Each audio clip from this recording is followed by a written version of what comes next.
আমি কি তোমায় খুব বিরক্ত করছি বলে দিতে পারো তা আমায়? হয়তো আমার কোনো প্রয়োজন নেই, কেন লেগে থাকি একটা কোনায়। তুমি বলে দিতে পারো তা আমায়, চিঠি লিখবো না এই ঠিকানায়।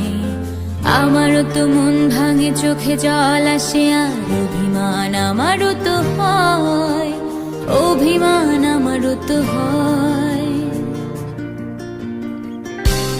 যদি এই মুঠো ভরা শিউলি ফুল, যদি এই খুলে রাখা কানের দুল, লক্ষ্মীটি একবারে ঘাড় নেড়ে সম্মতি দাও আমি যাই ছেড়ে।